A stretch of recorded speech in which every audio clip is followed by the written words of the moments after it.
Does anyone actually remember the Super Mario Bros. Movie?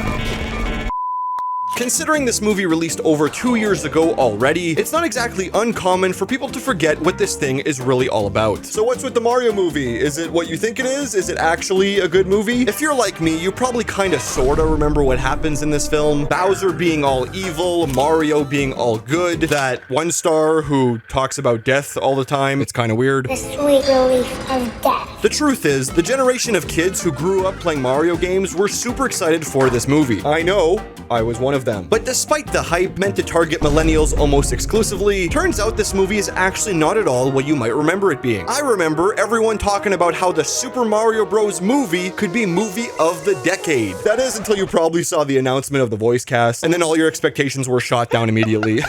Don't get me wrong, the Mario movie has some surprisingly great moments. There's a lot to this movie, and instead of straight up bashing it like everyone else on this platform, I thought it'd be a cool idea to watch the Super Mario Bros. Movie in full to find out if it's actually a great movie or just another pile of garbage ready to be set on fire. I'll be explaining what happens in this movie in depth while analyzing all the little things that don't really seem to matter. So grab your copy of Super Mario Galaxy for the Nintendo Switch and let's jump into a movie that's often misunderstood, the Super Mario Bros. Movie. This movie begins at the Ice Kingdom. A bunch of Koopa soldiers arrive in formation, followed by the one and only Bowser, the main villain in this movie. Bowser's walking up to the Ice Kingdom while aura farming. It's what he does. He yells towards the castle, demanding to be let in or else open the gates or die. No! A Nintendo movie that mentions death in the first 2 minutes? You already know things are about to get crazy. Turns out this Ice Kingdom belongs to a bunch of talking penguins. These guys are pretty innocent and just try to defend their land, but because their military throws snowballs at a whopping 7 miles per hour, they fail horribly. Bowser's right-hand man, a magic Koopa named Kamek, uses some magical powers and moves all of the ice people out of the way. Why these cute little penguins thought they could ever beat a fire-breathing turtle and his magical army, we'll never know. Bowser burns down the whole kingdom because he's kind of insane. He then finds a mysterious item shaped like a power star, which is when we cut to who else but the Mario brothers promoting their plumbing services. If somehow you don't know this, I don't know how you wouldn't, to be honest. This is Mario and this is Luigi. These guys are known as the Mario Brothers, which, yes, would make his name Mario Mario and his name Luigi Mario. Very unfortunate. These guys are just like regular plumbers, and they're also extremely Italian. What we're watching here is a commercial for their plumbing service, and I have to admit this scene is actually super funny. The only thing you haven't drained is my bank account. After the commercial ends, we find out that Mario and Luigi are low-key broke and need to find some clients fast. There's also a cameo from Charles Martinet, the actual voice of Mario in all the games. He's the GOAT. I love this guy. Everyone say hi to Charles. The Mario Bros run into someone named Spike. He's just a guy they used to work for, but now kind of have beef with. He's not that important, honestly. Kind of looks like Hungry Bucks. These two get into an altercation, but because Mario is like 5'1", it's not much of a contest. Anyway, this is when Luigi actually gets a call from someone looking to get their pipes fixed. The bros get all hyped and make their way over immediately. Real quick, it's important to mention that there's like a million Nintendo references in every scene in this movie. If I mentioned them all, this video would be like a gazillion hours long. Things like the OG Donkey Kong arcade game, Luigi having the GameCube intro as his ringtone, and even Mario having his own logo as a keychain are abundant throughout this entire film. There's so many things like this. Just know that this movie was clearly made with a lot of love, despite what critics say online. The car won't work. Someone held down the gas button while the counter was going down. Like in Mario Kart. That was a stupid joke. Since their van stopped working, the Mario Bros travel on foot, which is when we find out that Luigi is a lot less athletic than his brother. He's just kind of dorkier, more anxious, and less coordinated overall. Overalls? Get it? Huh? Luigi is also my GOAT. I will hear no Luigi slander in the comments, or else you get 3 months in the cage. Your choice. Mario and Luigi get to the client's house, and it's pretty fancy. Mario fixes the pipe issue, no problem. But then, turns out the owner of this house has a pet dog, and he really doesn't like Italians. Because of the dog, everything in the bathroom gets even worse than when they arrived, making their first real gig a complete failure. We cut to a bit later when our boys arrive home. They stereotypically live with their large Italian family in Brooklyn. I think I forgot to mention that last part. They're in Brooklyn. Everyone here is kind of mean towards the Mario Bros, since it's well known that their business isn't exactly thriving. They give an Oscar for worst actors? Hey. What I I do. The family talks for a bit, and we find out that Mario's father is a bit disappointed in him since he quit his steady paying job to follow some pipe dream, pun intended. So later that night, while Mario is playing some questionable video games, Luigi and him chat for a bit, and we find out that Mario is actually a bit depressed. You see, everyone around him continues to tell him what he can't achieve, and he just feels really small and isolated. And this is the first real glimpse of the serious tones this movie actually gives us from time to time. Being an adult is really hard, and being alone makes it that much harder. So it's no wonder Mario's feeling kind of sad. Also, being 5 foot tall is pretty bad RNG, I won't lie. But this is when Mayor Pauline is on the news talking about a major water main flood happening underground. Mario gets motivated by this and decides to go out and fix the issue to gain everyone's trust. Destiny is calling! Destiny Del Vaccio from high school? So while the surrounding streets are completely flooded, Mario jumps into the sewers, to which Luigi reluctantly follows. While trying to fix everything, you'll never believe this, everything goes wrong, and the two actually fall deeper underground. This is where the boys find this Inception, Infinity Castle, Windows 98 screensaver area that just looks like it goes on forever. Which is when, while exploring, the bros get sucked up into a mysterious green pipe and a bunch of magical bright colors show up everywhere. It's all gonna be okay! How is this gonna be okay? I'm telling you! Mario, we're literally flying and hallucinating at the same time. How the hell is anything okay? Luigi's too real for this movie, man. Sadly, during this process, Mario and Luigi do get separated as they both go through different exits. Mario comes out to a beautiful land covered in giant mushrooms, and Luigi comes out to... well, we'll get to that later. Mario immediately runs into an iconic character named Toad. This guy is part mushroom, I think. Some people think he's just wearing a mushroom hat. I'm not sure what to think anymore. Toad hits Mario with a wooden stick to prove to him that he's not dreaming, and explains that Mario has arrived in what's called the Mushroom Kingdom. As he looks on and sees a castle in the distance, Toad explains that to find his brother, Mario must ask for help from the princess. Speaking of Mario's brother, let's see how he's doing real quick. Luigi's walking around in a much creepier world. There's like 5 jump scares in a matter of minutes. After escaping death countless times, we see a bunch of creepy characters in the back, and the story immediately cuts back to Mario. These two are having completely different experiences right now. You win some, you lose some, I guess. Mario, now surrounded by a bunch of toads, makes his way across this world, which is another excuse to fit in 20 more references. As a longtime fan of this franchise, I actually think this is really cool. It doesn't strike me as pandering or anything, to be honest. Maybe I'm just biased though, I don't know. After reaching the castle, the guards at the front won't let Mario in, so to distract them, Toad pulls out a whole ass cooking station and starts making the guards food. I personally like to believe that this is a Breath of the Wild reference, but if my playthroughs are anything to go by, they're missing the part where I accidentally make 10 dubious food in a row. This is when we cut to inside the castle and meet the person in charge, Princess Peach. She's very pink and deceptively strong. Overall, she's cool as hell. This is when Mario runs into her, and since Mario kind of just looks like a homeless Italian dude, Peach takes him out with an arm drag takedown, but after realizing that Mario didn't mean any harm, the two actually start talking for a little bit. It's just you're so small. Hey! Wait. Listen, I've made a couple short jokes already, but Peach did not have to do him dirty like that. Here, Mario explains everything and how he lost his brother, so Peach decides to help him out. The gang determines that Luigi is probably where Bowser is, so before they can move forward, Peach needs to test Mario to see if he's going to be helpful or a liability. The following scene is one of the most iconic in the entire movie. Peach sets up this death trap obstacle course to see if Mario is worthy or something. Peach goes through it all herself, no problem, and in world record pace too. Someone give this woman a tier 3 sub. She deserves it. Mario's a bit confused because how on earth is any normal person supposed to do all those flips and dodges Peach just did? Which is when Peach explains the concept of power-ups. These are iconic staples of the Mario series. I'm just gonna assume you know what power-ups are. I'm sorry if you're 3 years old and don't understand. Goo goo gaga, gaga goo goo ga, gaga goo. Mario eats a power-up mushroom, which we all know makes him twice as tall and twice as strong. Sadly though, it doesn't make him any more calculated, so he immediately falls onto some stone brick and tragically dies. Mission failed.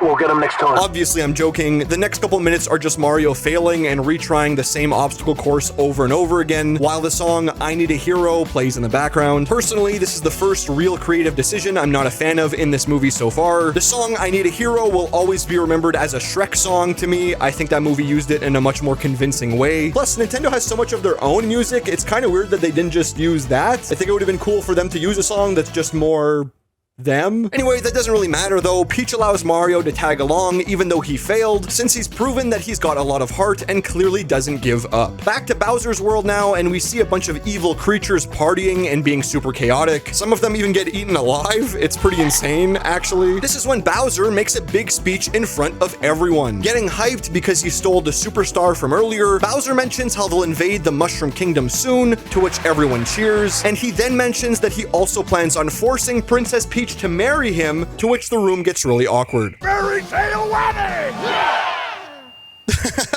I love that this movie can laugh at how ridiculous the plot of every Mario game is. This giant turtle literally just has a crush on someone and will destroy the entire world just to talk to her. Bowser yaps for a bit about all the reasons he thinks Princess Peach is perfect. He mentions her clothes and her hair. I wish I was kidding. In the middle of his speech, a random soldier asks what happens if Peach just says no. What if she says no?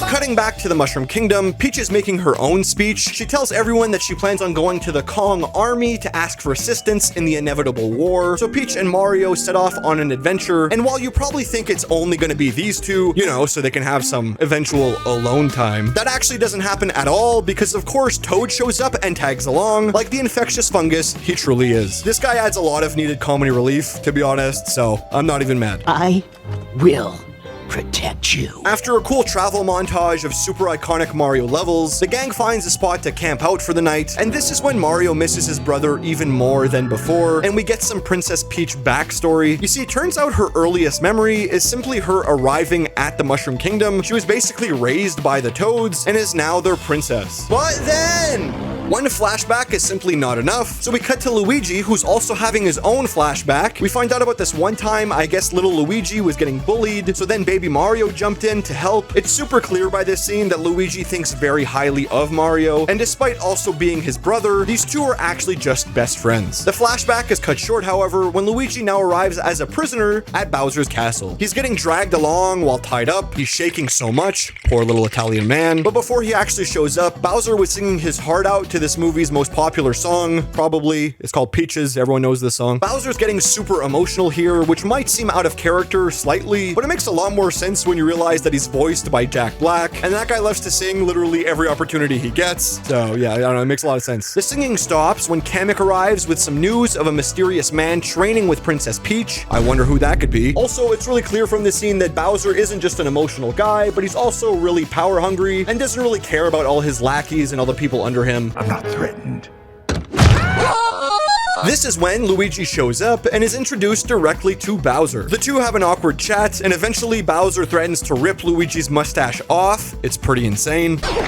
Do you know him? Jeez, there's a surprising amount of psychological torture in this movie so far. All those years of re-releasing the same game over and over. Nintendo said, screw it, let's just make this one crazy. Bowser pressures Luigi to tell him about this mysterious man training with Peach. Luigi caves and says that it's probably his brother, Mario. Bowser gets really angry by this because he's getting cucked by a tiny Italian who's unemployed, which leads Bowser to straight up admit he's a murderer yet again. We'll see how tough this Mario is when he watches me kill his brother! Luigi gets locked up over a pool of lava. The penguins are all there too, and so is this one Luma who looks really cute, but really just wants to see the world burn. Hope is an illusion. While that's going on, Mario and friends finally reach the Kong Kingdom. This is a world inhabited by the characters from the Donkey Kong games, if you somehow didn't know that. Peach walks up to the king, this guy named Cranky Kong, very fitting name. She asks for their help and their army, but Cranky Kong says that they'll only help them if Mario can defeat his son in a fight. Historically, this isn't the greatest idea for him,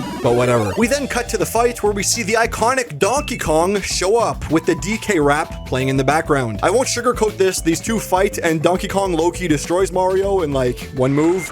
He beats him up and then he beats him up some more and then eventually he beats him up some more. But then Mario finally finds a power-up worth using when he turns into Cat Mario. This allows him to be super fast, which he uses to pin DK down to the ground and win the fight. Peach is all proud of him, it's kind of adorable, so now all the Kongs decide to help out with the battle against Bowser. There's some funny moments between Mario and Donkey Kong after, because they're clearly meant to be bitter rivals till the very end. I let him win, just for the record. Really though? Why would you do that? This is when, to go attack Bowser, everyone here decides to take a shortcut using go-karts. There's a cool Mario Kart Kart 8 reference where Mario customizes all the components on his cart, but this reference is already outdated since you can't do that in Mario Kart World. Very unfortunate. We see some classic Mario Kart vehicles during this scene, but as they take off, we quickly cut to Bowser, who's practicing his proposal. Will you marry me?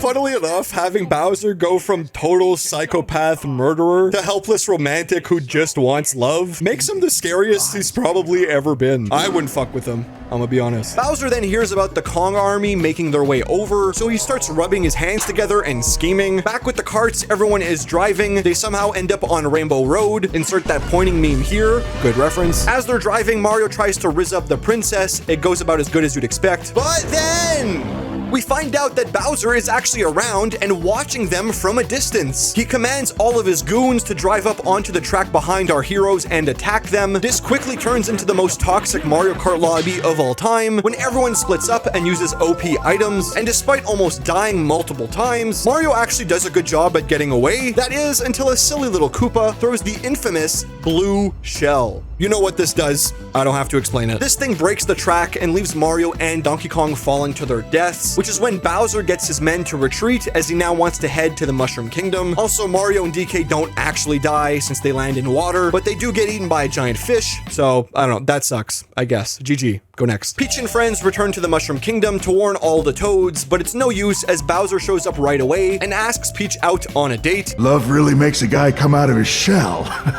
Excuse me, what the actual fuck? Peach, obviously not attracted to an evil mutant death turtle from space, turns Bowser down. This leads the bad guys to start hurting Toad, so Peach makes a quick deal, saying that she'll marry Bowser if he promises not to hurt any of her people. Wonder how that's gonna go.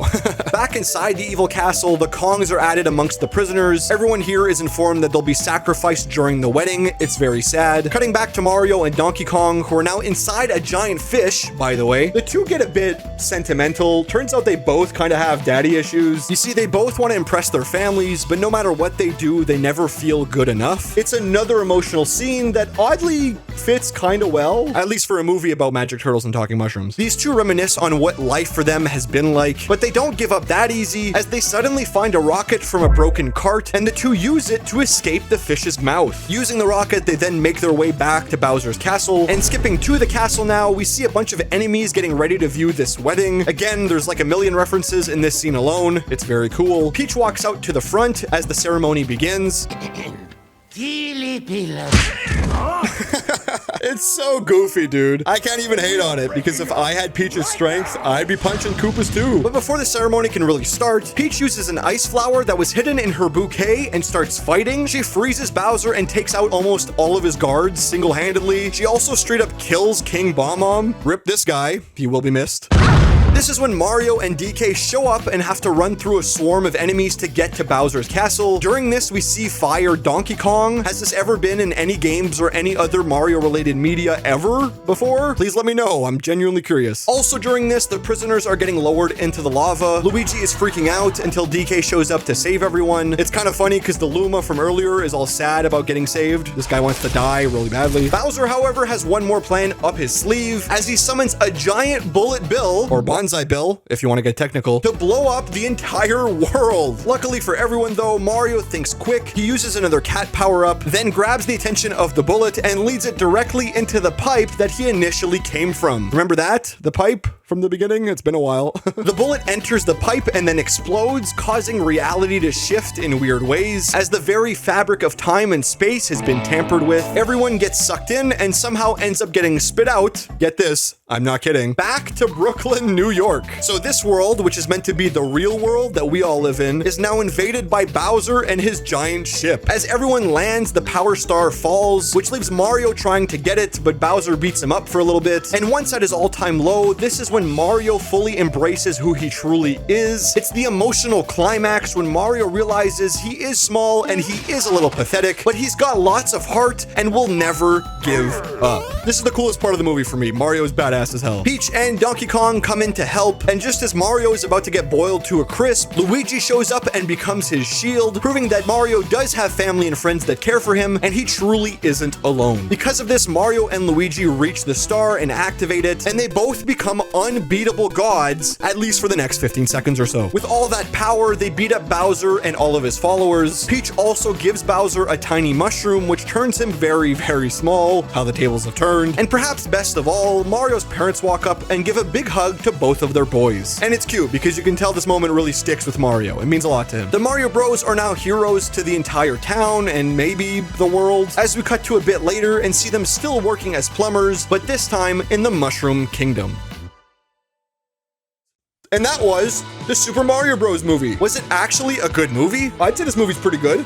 Yeah. The biggest bit of criticism this movie gets is from a writing perspective. Some people think it's too pandering and tries to appeal to the widest audience possible, but I think there's enough in here to get even the die-hard Mario fans excited. Sure, the cast is jarring at first, and the random 80s music is a weird creative choice, but this movie still gets its story across very cohesively, and it's all around a super fun time. What was most likely expected to be a silly movie with kid jokes and one-liners ended up adding subplots about what it means to grow up and follow your dreams. Sure, it's a little surface level, but we've all dealt with something like this in one way or another, and seeing it all pay off in a movie that's ultimately about family and friendship is a great feeling. There's also this one final scene where the Luma from earlier shows up and talks about the infinite void of darkness and death, but it's chill. He's a cool character. Listen, this movie had a whole generation in a chokehold because of the hype, and even though it might have tricked everyone by being a lot deeper than expected, it also ended up surprising many with just how much care it was actually made with. I personally think this movie's pretty good, and you should watch it all if you have the time. Leave a like and comment on the video if you enjoyed. It helps the channel out a bunch. Become a channel member for only $1. It gets your name at the end of all my future videos here. It also gets you access to full reactions in the future and supports me directly. Thank you so much to all my current members. I appreciate you guys so much. Your support genuinely means the world to me. Paula Abdul scores this one a solid cooking toad out of 5. And yeah,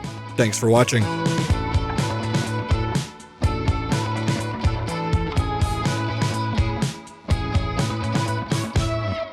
I let him win, just for the record. Kill his brother!